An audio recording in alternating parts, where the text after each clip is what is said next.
Welcome back to our channel friends. मैं आप सबका अपने चैनल स्टॉक्स वाले पे बहुत स्वागत करता हूँ। दोस्तों ये फैमिली डीएफएल में बस आज मैं एक ऐसे मल्टी बैगर के बारे में डिस्कस करने वाला हूँ जो ऑलरेडी एक मल्टी बैगर है, लेकिन लॉन्ग टर्म में गैस मुझे ऐसा लगता है इस कंपनी में बढ़ने की बहुत ज़्यादा पोटेंशियल है, बिकॉज इनके कॉर्पोरेट गवर्नेंस बहुत ही मजबूत हमें दिखाई पड़ रहे हैं। बट येस, आने वाले 3-6 महीना इनके लिए एक प्रॉब्लमेटिक कंडीशन हो सकती है, बट उससे बिल्कुल भी ना घबराए, बिकॉज प्रॉब्लम में ही आपको शेयर सस्ते भाव पे ज़रूर मिलते हैं। मार्केट में गैस हमेशा से एक रिवाज है और एक नीति है, ध्यान रखिएगा।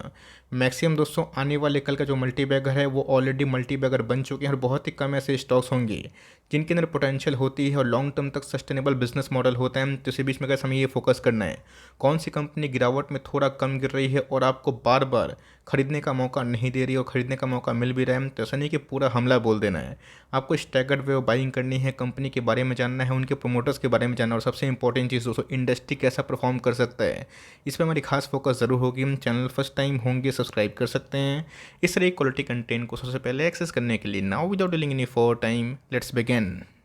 सबसे पहले समझिए कि मार्केट में एनबीएफसी और बैंक में डिफरेंसेस क्या हमें देखने को मिलते हैं। बैंक्स की बात की जाए उनका काम काज क्या है आपको अच्छे से पता है, लेकिन यस एनबीएफसी भी गैस एक इकोनॉमी का पिलर हमें दिखाई पड़ते हो। ध्यान रखिएगा, जिस देश की एनबीएफसी और बैंक मजबूत नहीं होती है वो देश कभी खड़ा नहीं हो सकता है। 2020 में गए जब बैंक एनबीएफसी में खरीदने का मौका था, बहुत लोग इतना स्केप्टिक हो गए थे, उनको लगा था दुनिया खत्म होने वाली है, लेकिन इसी बीच में गैस एनबीएफसी और बैंक ने किसी को खरीदने का बाद में मौका नहीं दिया। किसी के बीच में गैस एनबीएफसी एक ऐसा सेगमेंट हमें देखने को मिलता है जो माइक्रो फाइनेंस डील करता है। आपको को पता है कि बैंक जो पैसे देते हैं उसके तौर पे गैस एक सिक्योरिटी मांगते हैं, एक गारंटी मांगते हैं, बट बहुत ही कम गारंटी में और बहुत ही अनसिक्योर लोन जिसको हम लोग बोलते हैं एनबीएफसी। ऑफ कोर्स एनपीए का इशू तो होता है, लेकिन जो कंपनी कमांडिंग पोजीशन पे है, जो आराम से गैस आने वाले दिनों में अगर थोड़ा सा इन्वायरमेंट नेगेटिव भी होता है, गंदा भी होता है, उस पर अपने बिजनेस को संभाल लें, वो कंपनी काम की होती है और कामयाब भी होती है। तो इसी बीच में गैस जो क्रेडिट लोन है आपको अच्छे से पता है कि उसमें फॉल हमें होने की उम्मीद थी और वही हो रहा है। इंटरनेशनल मार्केट में गैस फेड की रेट हाई की वजह से, आरबीआई की रेट हाई की वजह से ऐसे बहुत सारे स्टॉक्स हैं जिनके नंबर्स तो लास्ट 2 क्वार्टर के बहुत ही अच्छे थे, बट आने वाले 2 क्वार्टर में नंबर्स थोड़े प्रॉफिट मार्जिन में डाउन हो सकते हैं। इसके वजह से उन सबको अभी के टाइम रिवॉर्ड नहीं मिल रहा का टाइम भी आएगा, बिकॉज अगर आप देखें जितने भी गैस एनबीएफसी जो सितंबर क्वार्टर से अगर आप कंपेयर करें उसमें हमें 3% के आसपास फॉल होता हुआ देखने को मिल रहा है। मतलब गैस जो फ्रेश लोन मार्केट से आप अवेलेबल करवाएंगे वो काफ़ी महंगे हो चुके हैं एकदम। गैस अगर आप देखें उसमें ग्रोथ दिखाई नहीं पड़ रही है, बिकॉज महंगे लोन पे लोग थोड़ा सा अवॉइड करते हैं परचेसिंग करना। और गैस जब तक रेट हाइक को छोड़ के रेट में कटौती नहीं होती तब तक गैस एनबीएफसी के लिए वो जो इन्वायरमेंट है बहुत ही अति उत्तम नहीं माना जाएगा। बीच में गैस ये जो सेक्टर है इसको हम लोग बोलते हैं फाइनेंशियल सर्विसेज, जिसमें बैंक्स भी आते हैं, एनबीएफसी भी आते हैं, इंश्योरेंस भी आते हैं, मैनेजमेंट वाली कंपनी भी आते हैं। 2020 में गैस इस इंडेक्स का भाव 10,000 के आसपास था और अभी के टाइम अगर आप देखें इंडेक्स वही लेवल्स पे घूमता हुआ देखने को मिलता है, मतलब 18,000 के आसपास। तो आने वाले दिन में गैस अगर इसमें थोड़ी सी नरमी होती है और बैक टू बैक नंबर्स अगर ख़राब होने की संभावना होती है तो हमें तैयार रहना है कि ख़राब केस में अगर एनबीएफसी फाइनेंशियल सर्विसेज के सेक्टर में अगर 10-8% के आसपास करेक्शन होता है तो बहुत सारे स्टॉक्स 15-20% के आसपास भी गिर सकते हैं और वो गैस एकुमुलेशन करने का बहुत अच्छा मौका बन सकता है। बिकॉज इसके पहले अगर आप देखें तो लास्ट 14 महीना से एनबीएफसी ने पैसे बना के नहीं दिए हैं, जहाँ पे पीएसयू बैंक्स और इंडिविजुअल बैंकिंग स्टॉक्स चल रहे हैं।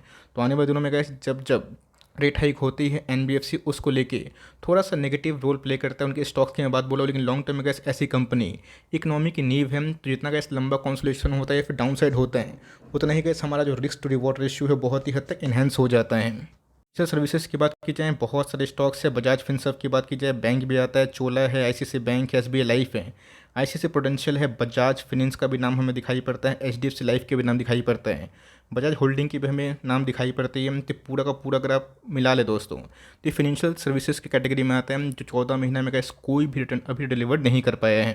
के बीच में गैस मैंने क्या बताया कि आपको फोकस करना है उन सब कंपनी को लेकर जिनमें अभी के टाइम गिरावट बहुत ही कम हो रही है और फिर से गैस खरीदने का मौका दे रहे हैं। बिकॉज इस कंपनी में गैस 200 का जो मूविंग एवरेज है जो बहुत ही इंपॉर्टेंट लेवल है, इसको मैं बहुत रिस्पेक्ट करता हूँ, वो हमें आता हुआ देखने को मिल रहा है। ऑल दो गैस लास्ट डे ये स्टॉक 700 के आसपास था, बट आज हमें वही थोड़ी सी 14 पॉइंट के आसपास रिकवरी दिखाई ज़रूर दी है। अच्छे से पता है कि बजाज फिनेंस दिग्गज कंपनी भी एक साल में वाइट डे में 14 साल का रिकॉर्ड तोड़ के नेगेटिव रिटर्न्स प्रोवाइड किए हैं। और गैस की उसी सेक्टर की कंपनी हमें दिखाई पड़ती है जिसमें बीच में एफआईएस की ह्यूज सेलिंग से बहुत ही प्रभावित हुआ था, बट ये स्टॉक ने फिर से नया ऑल टाइम हाई लगाया और उसी रेंज पे आता हुआ देखने को मिल रहा है। तो जी गैस पिछले 1 साल में क्या तांडव मचा है ये बताने की आवश्यकता नहीं है, उसके बावजूद भी गैस इसने कंसिस्टेंट वे में अपने 1 साल में रिटर्न प्रोफाइल को बहुत ही उम्दा पेश किया है। बात 5 ईयर्स की, 5 ईयर्स में गैस कोई कंपनी आपके पैसे को डबल से ट्रिपल बना दे वो मामूली बात नहीं है। तो बीच में गैस कॉन्सोलेशन हुआ था और इसके पहले भी कोविड क्रैश के पहले भी स्टॉक काफ़ी कंसोलिडेट किया था, बट यस उसके बाद हमें जो रिकवरी देखने को मिली वो बहुत ही ट्रिमेंडस थी। बात लॉन्ग टर्म की तो बताने की आवश्यकता नहीं है। ऐसा चार्ट पैटर्न दोस्तों और ऐसा रिटर्न प्रोफाइल जो 13,000% के आसपास पैसे बना के दिए, ऑफकोर्स वो लॉन्ग टर्म में बहुत ही वर्दी साबित होती है और हुई भी है। तो बड़ी बड़ी का इस क्राइसिस में भी इस कंपनी ने निवेशकों को माला माल किया, लेकिन ऐसा बात नहीं कि पूरा पैसा एक बार लगाना है। आपको क्राइसिस में कुछ पैसा निवेश ज़्यादा करने का मौका मिले तो आप कर सकते हैं, बिकॉज यहाँ पे अगर एक टेक्निकल ब्रेकडाउन हमें दिखाई पड़ा तो आने वाले दिनों में गाइस कौन कौन से लेवल्स हमें देखने को मिल सकते हैं। कंपनी का नाम अगर आप देखें, Cholamandalam investment and finance company limited, जो अपने आप में गैस किसी भी इंट्रो के मोहताज नहीं है, बहुत ही शानदार कंपनी। इसके पहले भी गैस मैंने आपको इसके बारे में बताया था, बट सरप्राइजिंगली गैस इसने बजाज फाइनेंस से अभी तक वाईटीडी में बहुत अच्छा परफॉर्मेंस ज़रूर दिया है। मतलब ये नहीं कि आप बजाज फाइनेंस को बेच से खरीद ले, मैंने क्या बताया कि बजाज फाइनेंस को खरीदना सबके बस की बात नहीं होती है। एक शेयर में गैस 6,000 7,000 निकल जाते हैं, तो बहुत लोग प्रेफर नहीं करते हैं, नहीं करेंगे, बिकॉज उनको लगता है कि एक शेयर इतना महंगा ले क्या करें। लेकिन ये अगर आपको NBFC में अच्छी कंपनी में निवेश करना है जो शॉर्ट टर्म डेंट की वजह से गिर रहा है और इसमें किसी कंट्रोल नहीं है, एग्रेसिव रेट हाइक होना इकोनॉमी के लिए अच्छी बात नहीं है, बट क्या ये लाइफ टाइम के लिए है? बिल्कुल नहीं।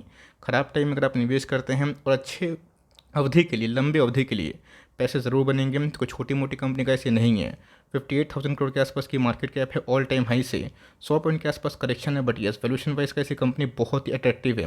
25 का पी है और कैसे कोई भी कंपनी जो NBFC बिलोंग करती है उसमें गैस 15 से 20% का ROE बहुत ही मजबूत माना जाता है और ROC भी गैस 10% के आसपास है, ऑलमोस्ट डबल रेट के आसपास, जो मेरे हिसाब से बहुत ही मजबूत हैं। कंपनी के सेल्स प्रोफाइल की बात की जाए तो जहाँ गैस पिछले कुछ समय से आपको पता है ऑनगोइंग कंडीशन में भी कोविड आ चुका है, बट कोविड के पहले भी ये कंपनी टॉप लाइन बहुत अच्छा पेश कर रही थी। मुझे याद है कि कोविड के पहले 350 का स्टॉक था और उसके बाद ये गिरा भी था और फिर से कैसे स्टॉक भाग के 800 के आसपास भी आया था। हमने कैसे जब फ्रेश एंट्री की थी, बहुत पुरानी होल्डिंग नहीं, 550 के आसपास मैंने वीडियो भी बनाया था, वहाँ से कैसे 250 के आसपास ये स्टॉक महंगा हो गया था। कंपनी के बॉटम लाइन की बात की जाए, ये भी कैसे NPA एडजस्ट होने के बाद काफ़ी अच्छे ग्रोइंग स्टेज में हमें दिखाई पड़ रहे हैं। जहाँ पे कैसे 2022 तक अगर आप देखें इसने ऑनगोइंग कंडीशन में भी बहुत ही अच्छे पैसे बनाए हैं अपने कंपनी के लिए और अपने निवेशकों के लिए भी। रेट गैस हमेशा इन सब कंपनी बहुत ही हाई होता है, बिकॉज ये एक NBFC से बिलोंग करते हैं, बट यस यहाँ पे गैस FIA से अपनी होल्डिंग को बढ़ाई है। प्रमोटर की होल्डिंग गैस अभी भी कंट्रोलिंग स्टेक 51% के आसपास है। तो क्या कोई बता सकता है ये कौन से ग्रुप का स्टॉक है? हम देखते हैं कितने एक्सपर्ट लोग को पता है कि कौन से ग्रुप का स्टॉक है। ऑल्दो अगर आप देखें DIS की होल्डिंग बहुत ही अच्छी है। पब्लिक होल्डिंग की बात की जाए महज थोड़ी सी गिरती हुई दिखाई पड़ रही है। पहले गैस 8.11% था, अभी 7.9 हो चुका है, बिकॉज पिछले कुछ समय से कॉन्सोलिडेट कर रहे हैं। और बजाज फाइनेंस में भी ऐसा हाल हमें देखने को मिल रहा है, बट यस कंट्रोलिंग स्टेक की बात कीजिए 92% के आसपास का जो होल्डिंग है ये हमें स्ट्रॉन्ग हैंड्स के आसपास दिखाई पड़ रही है। क्यों इस पे वीडियो बनाने का मतलब समझा, बिकॉज ये कंपनी गिर ही नहीं रही थी मार्केट में। गए जब 18,000 का लेवल ध्वस्त हुआ तभी आपको खरीदने का मौका मिला, और ऐसा नहीं कि आने वाले कल में गिरावट नहीं हो सकती, बट यस 200 का मूविंग एवरेज बहुत ही इंपॉर्टेंट है। और कैसे ये सस्टेन करेगा, कैसे बाउंस बैक होगा, नहीं कर पाएगा तो फिर गिरेगा, क्या दिक्कत है। 15-20% के आसपास, 30% के आसपास, कभी कभी 40% के आसपास डाउन साइड हमें दिखाई पड़ता है खरीदने के बाद, बट उसका मतलब ये नहीं कि स्टॉक खत्म हो गया। आने वाले दिनों में गैस रिकवरी होती है तो बहुत ही अच्छी होगी, बिकॉज 1 डे के चार्ट में ये भी गैस ओवर सोल्ड जोन पे ज़रूर है। बात वर्स्ट केस की कि सर वर्स्ट केस में कितना गिर सकता है, तो मेरा ऐसा मानना है कि इसकी वर्स्ट केस अगर आता भी है और 700 का लेवल सस्टेन नहीं कर पाते हैं तो हो सकता है कि 630-50 के आसपास मिल जाए, जहाँ पे आप एकोमोडेशन बढ़ा दीजिए। आपको अभी 10 स्टॉक खरीदने की ताकत है, 3-4 स्टॉक अभी खरीद लीजिए, भागा तो सही है और निचले भाव पे मिलता है तो वहाँ पे 650 के आसपास थोड़ा सा लगा दीजिएगा पैसा, और नीचे गिरता है तो अच्छी बात है, बिकॉज ये 800 का स्टॉक और पिछले कुछ समय से कैसे इसने बहुत ही स्टेबिलिटी के संग पैसे बनाए थे, फिर साइडवेज किया तो फिर से हमें ब्रेकआउट देखने को मिला। तो आने वाला गैस 2 क्वार्टर NBFC के लिए चैलेंजिंग है, बट मेरा ऐसा मानना है कि वही गैस क्वार्टर आपको NBFC में अच्छी खासी एकोमोडेशन कर लेनी चाहिए। बात गैस बजाज फाइनेंस की और चोलामंडलम फाइनेंस की, तो ऑफकोर्स बजाज फाइनेंस से कंपेयर करना सही नहीं है, बट यस दोनों गैस NBFC को बिलोंग करती है और माइक्रो फाइनेंस में काम करती है।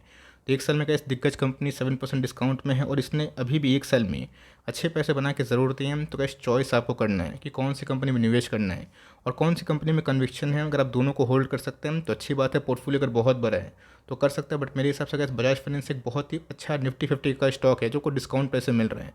वहाँ पे अगर आप एलोकेशन अभी टाइम अच्छा करते हैं तो सही बात है, वरना अगर आप उसको अफोर्ड नहीं कर पा रहे हैं, चोलामंडलम में गैस एक बहुत ही अच्छी ऑप्शन है, बिकॉज इसने गैस पिछले एक साल में बजाज को आउट परफॉर्म ज़रूर किया है। IVS की बात की जाए, अभी भी गैस बजाज फाइनेंस ने कोई रिटर्न्स नहीं देने के बावजूद भी इसको लीड किया है। दोनों कंपनी अच्छी है। Micro finance gas long term में हमेशा से एक वेल्थ क्रिएटर रहा है और मुझे लगता है कि इसके आने वाले कई दशक तक ये कंटिन्यू जो लीगेसी है वो कंटिन्यू कर सकता है। But yes, staggered way buying करे और इस कंपनी को फोकस करे और लिए हुए हैं, तसल्ली से बैठे हैं, निचले भाव मिलते हैं तो एवरेजिंग करे और नहीं मिलते हैं तो सीएमपी में थोड़ा थोड़ा बाई कर सकता है अगर आपको इस कंपनी में इंटरेस्ट है तो। और रही बात प्रोमोटर ग्रुप की, तो चाहे तो कमेंट बॉक्स में उसका नाम भी बता सकते हैं। अगर वीडियो अच्छी लगी तो प्लीज़ लाइक करिएगा, चैनल फर्स्ट टाइम होंगे सब्सक्राइब करके बेल आइकन को प्रेस करना भी ना भूलिएगा। तो गाइस मिलते हैं जल्दी ही, तब तक के लिए bye. Thanks for listening friends, God bless you all.